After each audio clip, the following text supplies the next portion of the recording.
Good morning. Your weekday kickstart is here. It's time to live, impact, value, and engage heart first. It's time for Live at 7:55 with Mitch Taylor. And Kayleen, yes. Let me zoom out. We got to bring Kayleen into here. There we go. All right. Now we're here. Good morning. Now it's a party. Hola. Who's saying hola? That'd be Travis. Morning, Hey, Travis. How you doing, buddy? Good morning. Welcome to Live at 7:55. I'm Mitch Taylor. This is Kayleen. Bigelow. Kayleen rocking it on a Friday morning. She's just gotten to work. Just dropped my daughter off. Robin Hood, good morning, my friend. Hope all is well with you. Happy Friday. If you know the Friday free-for-all on the show, it is a place where we talk about whatever it is that you want to talk about. It is wide open format. So put in the comments below whatever it is you want to chat about. Big Daddy says hello to Kayleen. Good morning, Big Daddy. Good morning, good morning, good morning, Tony. Thanks for being here. I think you're in either sales for Event Pros. Looks like you are. That's why you don't show up. Who is this? Hercules. That is Will. That is my friend Will, who did not spell your name correctly. But that's okay. The sentiment was there. Yeah. He wanted to say hello to Kaylin. And I'm going to call her that the rest of the day. It's okay. I'm kidding. It's understandable. I'm not going to call her that the rest of the day. Keith Clark, good morning, my friend. Hope all is well. It's a Friday free-for-all, so we chat about whatever it is that you want to chat about. So put in the comments below whatever it is that you want to talk about this morning. And let's hit it up here. Let's see who. Mike Rutkowski, good morning, my friend. Travis Hybert says 16 states now fully open. That is somewhat true, I would say, because to my understanding, and again, please correct me if I'm wrong, because Lord knows my wife does. Sometimes I do. Yeah, sometimes. Sometimes. So, yes, 16 states have said no masks are required per se. They're removing their mask mandate, but my understanding is certain corporate entities are still requiring masks in their establishments due to the fact they want to try to keep their employees safe. To each their own. Each business is going to make that call, what they want to do. Matthew Swegan says, what's the best way to balance a full-time job, a new baby, and growing a DJ business? Any advice? Holy shit. Yeah, I just swore. No, I get it. Matthew Swegan. Oh my gosh, my friend.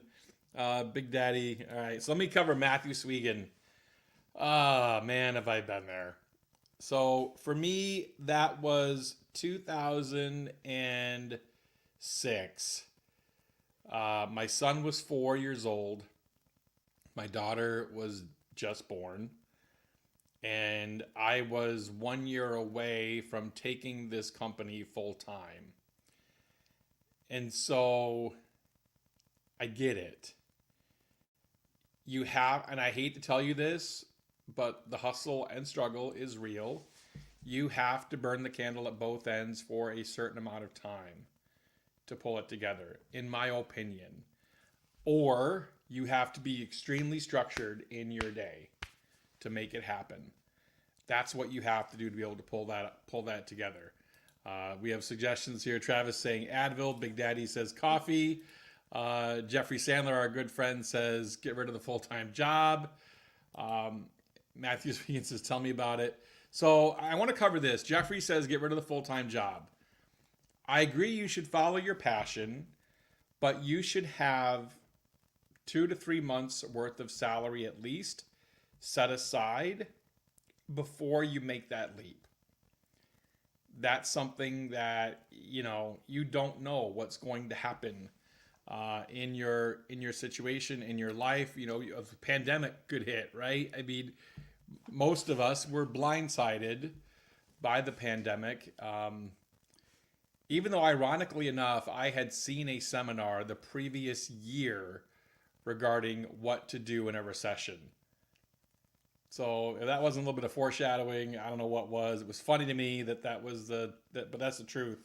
Literally, I sat and watched a seminar on recessions in July of 2019, and 9 months later, we're here, and that's where it was at. So That's what I would do, Matthew, is yes, you know, you're going to work it at both ends a little bit, burn the candle at both ends. You know, do not neglect your wife, your spouse, your significant other, wherever you have the child with. Do not neglect them. Be there to support as much as you can too, because they're going to go through a lot as well. Actually, Mitch, Yeah. he actually said a key word in his Ooh, question. this is a good one. Matthew did. I'm Go ahead. excited about this one. Matt, you actually said a key word, and that's balance. Finding an equal time in finding that balance and being mindful of the balance between the times that you want to spend on your DJ business, on your full-time job, and with your family. Yeah, and I agree with that. I absolutely agree with that. Joshua Boudreau says, weddings are the most important day of someone's life. What would do if there's any part of it? How do you trust employees to do as good of a job as you would for their wedding or reception? So here's what I would tell you. I can just share with you my experience. I'm going to cover Mike Rakowski's question here. This one up next. Then we're probably going to wrap. Big Daddy says getting rid of a job right now is not an option given. So yeah, I'd be hesitant on removing that Band-Aid super quick. Let me get back to Josh Boudreau. So Mike Walter and I had a conversation back in 2010-ish, 11-ish, some of that ballpark, where I was very arrogant. I know, right? Shocking. So, and I said, no one can do what I do. And Mike said, that's bullshit. Not only can, you know, someone can do what you do, but they could probably do it better than you, and you can train others to do it just as well as you. The difference and the key to me, Joshua Boudreau, is training. Training. And training. There's some secret sauce there, and not just the owner training the talent, information that they got that's been watered down over time from a conference they went to 8 years ago or 5 years ago or even 2 years ago, because it's forgotten, it's watered down, it's not the same. And so the difference to me is, yes, training with the owner and walking you through details and quizzing and going back through until things are right. I mean, I can't begin to tell you how many times I've drilled welcomes into the head of our talent, right? Yeah. I mean, you know, My 30th birthday. Yeah, I mean, I just, you know, you drive that stuff into their heads of how to do one so that they can perform it almost innately, and then truly make it their own and be creative artists on their own with it. And that's another whole thing. But the trusting thing, I think you're really getting to the heart of versus the training. But, you know,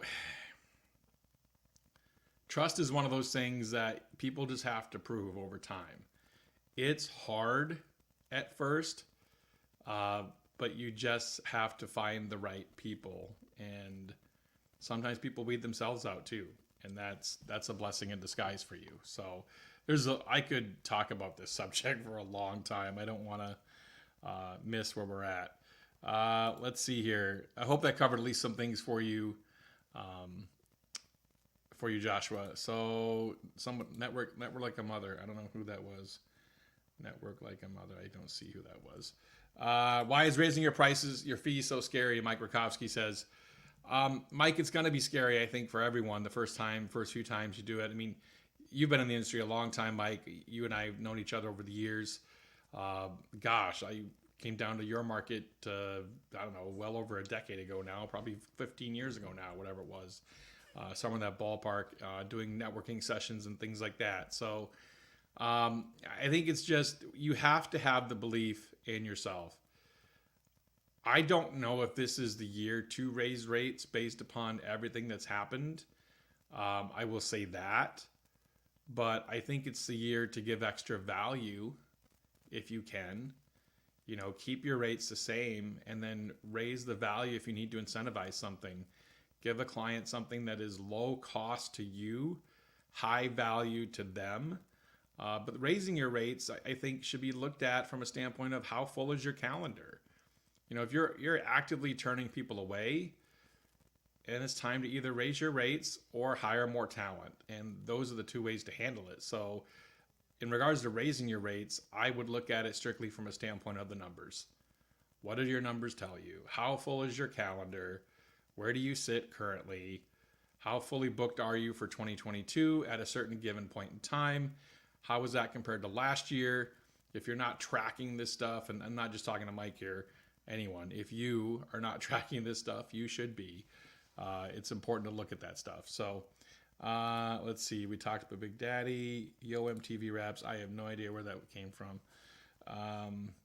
And Travis says he's dead. Okay. All right. So that's it today. We're live at 7:55. Greatly appreciate your viewership. Go rock your weekend. Kayleen's going to be prepping for a bridal show upcoming. Our event's upcoming. I have an event coming up in just over about a little under 2 weeks. Yeah, just over 2 weeks. And so, you know, we're getting there, kids. We're getting there to the finish line of this whole thing. I hope. I greatly hope we're moving to the finish line.